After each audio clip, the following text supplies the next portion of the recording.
abused, neglected, and abandoned children, introducing it to them at an early age. And then the second one is also many abused children in the psychiatric center, and so we just started that last week.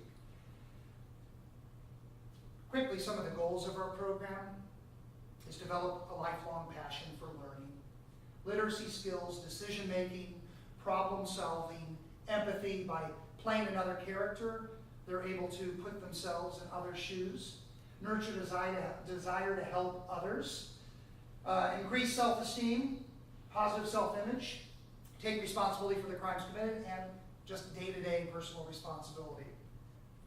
Become a responsible member of a group, learn tolerance, peaceful resolution of conflict, and we relate the themes of Shakespeare to their life and then to society at large. Lastly, most importantly, particularly for our juveniles and young adults, is return to society as a contributing member, because they will actually get that chance. The national recidivism average is 67%, so about 67% of those that get out of prison are going to come back with new crimes. Kentucky has a really good rate, 29.5% will reoffend and come back. We keep track of our recidivism over 18 years, so our 18-year recidivism rate is just 6.4%.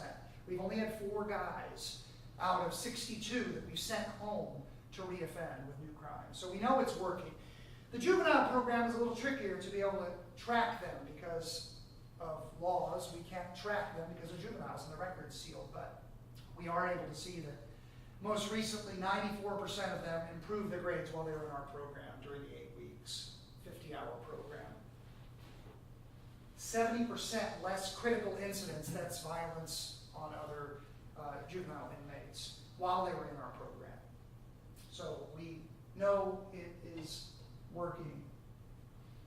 All the world's a stage, and all the men and women merely players. They have their exits and their entrances, and one man in his time may play many parts, his act being 7 ages. At first the infant mewling and puking in the nurse's arms, and then the schoolboy with shining morning face, with satchel, creeping like snail, unwillingly to school. So I'm not just dealing with reluctant readers, I'm dealing with aggressive, potentially violent population. Most recently, I went into work with 35 of the total juvenile participants at this facility. And out of that, after introducing everybody in an hour session, 28 volunteered to do it. All of our programs, they self-select. So where to begin? The very first thing when I come in to set the stage, I always try to remember, everybody wants respect and attention. 2 things. I need to create a safe circle, and remember, respect and attention. I know that authenticity and honesty when I'm talking to them, eye to eye, 100% of the time, is what is going to work. I remember all voices are heard. We always sit in a circle. Circle's the strongest structure. We can see each other. And I set up these boundaries. I don't call them rules, but whenever I form a new circle, I set up these boundaries. Bring 100%, presume welcome, believe that it is possible to emerge more refreshed, less burdened, and more surprised when you leave. And you always see this with these 14 and 15-year-old boys, and they look like grown men, 10 years older than they are. And by the time we leave the session, they're smiling, and they look like a child, which is what they are. They haven't had the opportunity to do that. There's always invitation, never invasion, always opportunity, never demand. Our programs, they must choose to be there. They must self-select. I was telling Jay that we started a new program at the psychiatric center, and to get in there, we had to make it mandatory. And this was probably the most intense first session I've ever had. Chairs thrown, expletives, I don't want to do this. Once they realized we weren't going to give up on them, they finally gave into the program. But other than that program, which will not stay that way, it's all self-select, voluntary. Be open to learning from each other. When the going gets tough, turn to wonder, listen to the silence, speak for yourself, which is huge with the juveniles. Observe confidentiality. What happens in the circle stays in the circle.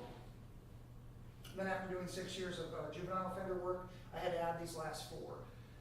Respect each other's personal space, personal boundaries. Don't speak behind somebody's back. Don't pull somebody down. Help to lift them. And this above all, to thine own self be true. And I make sure we display the goals. So we're always reflecting back. Why are we here? What are the boundaries? They're not rules, they're boundaries. And then I'll have them write them in their own words. And this was one of the students. Just remembering, why are we there? What's the core principle of this program? When I approach this work, as I said, eye-to-eye approach with sympathy, sympathetic responding. And my goal when I go in to start the program is to find what motivates them, what excites them. Encouraging positive and legal choices. What excites you? What do you want to do? Okay, you want to make money. So how can we do that positively? And I can see a light bulb. When I tell a student, you know, you can do that. Yes, you can do that. This light bulb goes on. And we'll spend a whole day just talking about what do you want to do? What's your goal? Where do you want to be in 5, 10 years? And it's exciting to see that bulb go on when I say, yes, you can be a veterinarian. That's a great idea. And some of the battles that we have are, I've heard staff before when I encourage a kid to do something, say, psh, you're not going to be a doctor, you're not going to be, so as much positivity that I can keep in that circle, in that bubble, that whatever they have to deal with when they leave there, they have to deal with it, but keeping that positivity. Relationship, getting to know in a non-academic setting. We don't have too much of that opportunity, but it's that when they're coming in and when they're leaving, asking them how their day is, finding out what music they like, trying to immerse myself in their world as much as I can because they don't get that. They get negated a lot. As an improviser, when you do improv acting, the #1 rule is always say yes to your partner.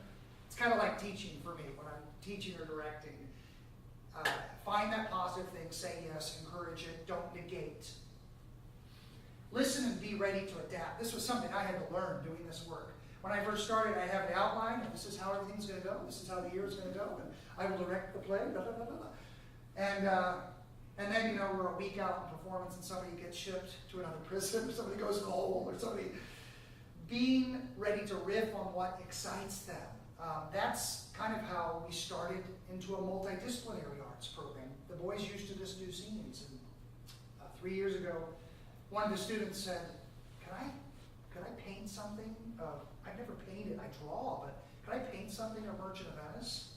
I thought, well, sure, let me buy you a couple canvases, and here's some paint. And out of that came a multidisciplinary program, and now I have art therapists who come in and facilitate that work. And now they do their whole set, and they do some costume pieces. So that's where the music, these are all where the prison inmates create all the music. And hey, you want to do music? Good, go with that, as much as I can encourage them. Then they have group ownership. Being aware of the energy I'm bringing into the space,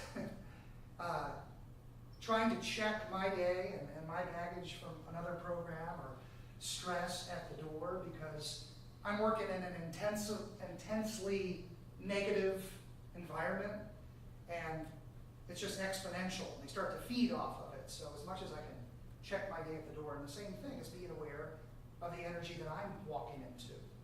I can't control that it's a Tuesday, and that's the day that the juveniles find out if they're moving a level, and the energy is just shot for the day.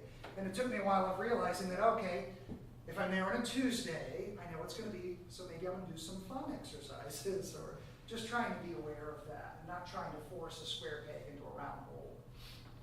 Every day when I come into the prison, they say, remember, inmates are models of your behavior, and I always try to remember that. And, we're not rehabilitating them, we're habilitating them, because a lot of them don't have models of what appropriate behavior is or appropriate ways to express emotion. So I always try to remember that they're always looking at me to see how I'm going to react when I'm handling stress or when I'm happy or any emotion. Very first thing when I start a residency with juveniles or adults is to put the ball into their court. Okay, we're making history, guys. We've been doing Shakespeare for 400 years. I don't care how people have done it for 400 years. I don't want you to do Shakespeare how they've done it for 400 years.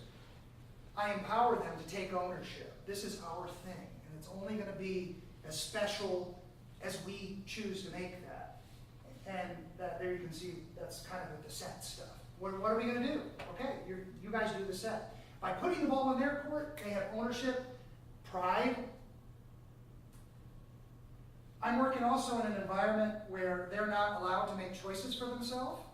So we take away their ability to make choices, then we send them back to society, and we expect them to be able to make choices in a different way than what got them in there. So as many chances as I can. Okay, which exercise do we want to do?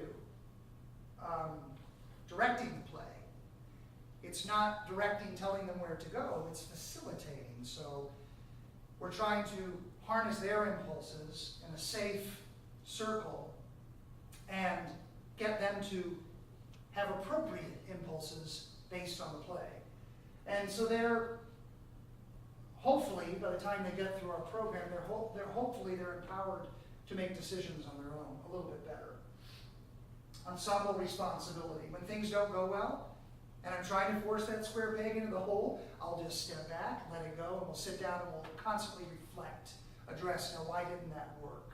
As opposed to me telling them why it didn't work, I'll have them reflect and take responsibility for that. Empower to embrace the unknown. When I first started this, the principal said to me, none of these kids have ever failed at being a Shakespeare actor before. It's the undiscovered country, And I try to embrace that unknown, that we have a level playing field. Nobody has any knowledge of Shakespeare, or they have very little knowledge. Nobody's been in a play before. Many have not seen a play. So nobody's ever told them they can't do it. They've never failed at it before. So I'm trying to embrace that. There's nothing either good or bad, but thinking makes it so. So the approach to the work. Very first thing we do is break down the text. I have a little clip here of one of our prison rehearsals breaking down the text.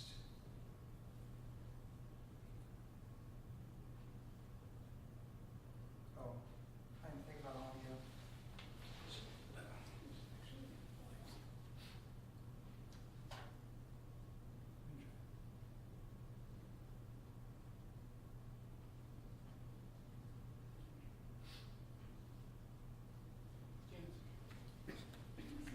As I said, I'm ready to adapt if the sound doesn't work.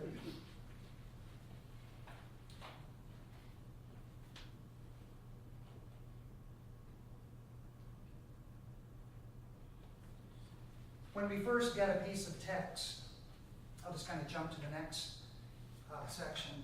The very first thing we do is break it down. So I spend a lot of